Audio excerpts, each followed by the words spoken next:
আসসালামু আলাইকুম। সবাইকে আমন্ত্রণ জানাচ্ছি এবি নিউজ প্রাইম সংবাদে। আপনাদের সঙ্গে আছি আমি সুমাইয়া মেঘলা।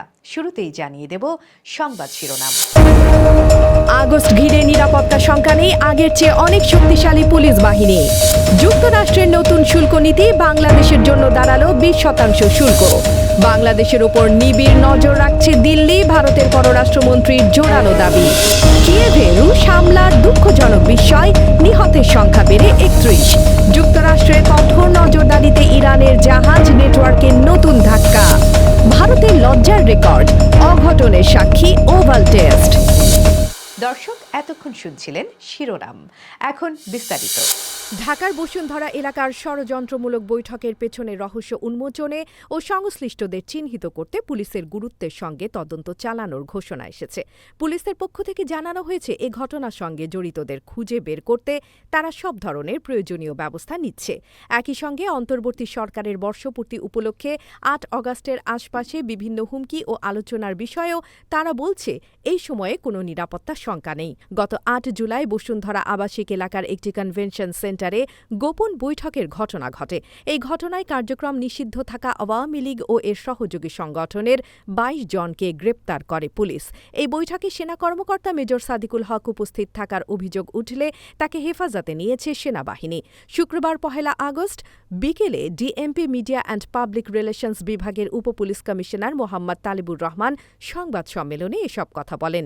সাম্প্রতিক সময়ে রাজধানীর আইনশৃঙ্খলা পরিস্থিতি বিনষ্ট করার জন্য কিছু লোক বিভিন্নভাবে অপচেষ্টা অব্যাহত রেখেছে। তারই প্রেক্ষিতে আমরা আমাদের যে গোয়েন্দা নজরদারি সেটা অব্যাহত রেখেছি এবং আমাদের কার্যক্রম নিষিদ্ধ আওয়ামী লীগ এবং তার অঙ্গ সংগঠনের নেতাকর্মীকে গ্রেফতার করা হয়। আশা করি সামনের দিনগুলোতে আইনশৃঙ্খলা পরিস্থিতি আরো ক্রমশ উন্নতি হবে।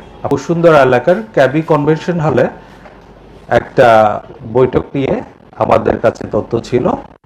এখানে জনৈক তো পাওয়া গেছে, এখানে বিভিন্ন ষড়যন্ত্রমূলকভাবে তাদেরকে আনা হয়েছিল এবং এই প্রেক্ষিতে গত ১৩ই জুলাই রাজধানীর ভাটারা থানায় একটা মামলা করা হয় এবং এই ঘটনার সাথে জড়িত থাকার অপরাধে ইতিমধ্যে ২২ জনকে গ্রেফতার করা হয়েছে।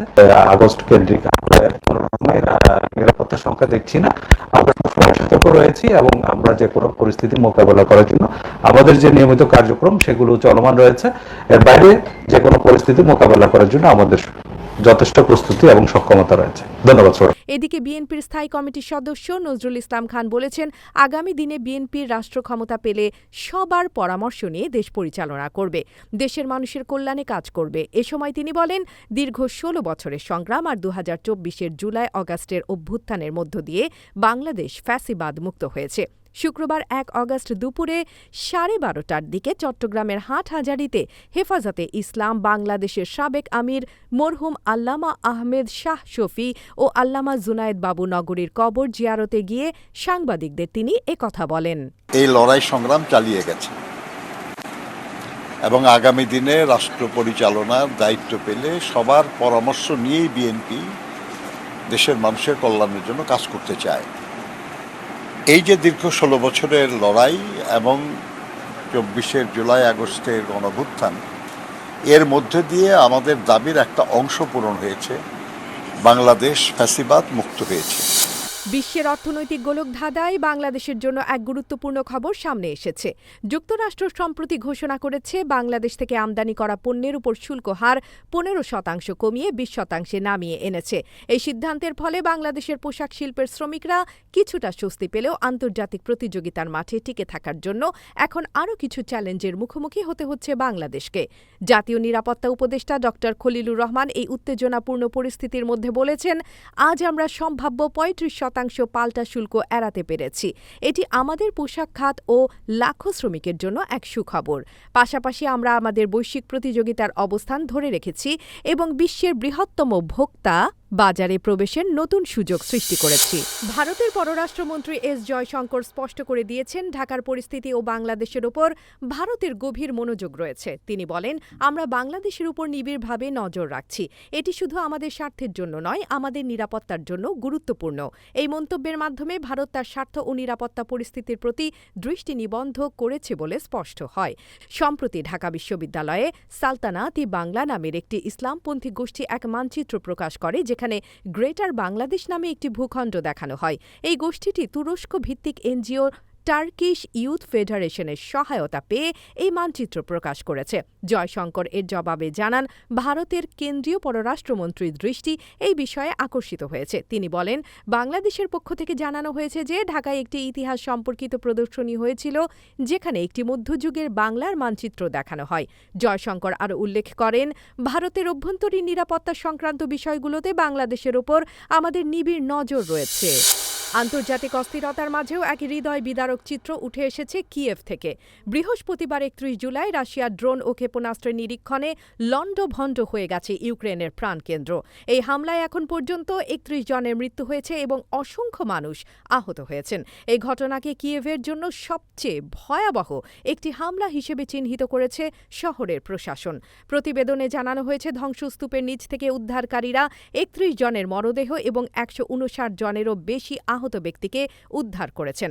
শহরটির সামরিক প্রশাসনের প্রধান টাইমুর তাকাচেঙ্কো বলেছেন, এই সংখ্যা আরও বাড়তে পারে। তিনি জানিয়েছেন, ১ অগাস্ট সকাল পর্যন্ত নিহতের সংখ্যা ৩১ জনে পৌঁছেছে এবং আরও ৩টি মরদেহ উদ্ধারের কাজ চলছে। রাতভর উদ্ধার অভিযান অব্যাহত ছিল এবং এখনও চলছে। আহতদের মধ্যে রয়েছেন ৩ জন পুলিশ কর্মকর্তা ও ১২ জন শিশু। শহরবাসীর জন্য এই হামলা ছিল এক ভয়াবহ অভিজ্ঞতা। বিশ্বজুড়ে ইরানের ওপর চাপ বাড়ানোর ধারাবাহিকতা বজায় রেখে এবার নতুন এক নিষেধাজ্ঞার ঘোষণা করেছে যুক্তরাষ্ট্রের ট্রেজারি বিভাগ। এই নির্দেশনা অনুযায়ী ইরানের জাহাজ পরিবহন ও সার্ভিস নেটওয়ার্কের সঙ্গে সংশ্লিষ্ট ১১৭ জন ব্যক্তি, কোম্পানি ও জাহাজের বিরুদ্ধে কড়া পদক্ষেপ নেওয়া হয়েছে।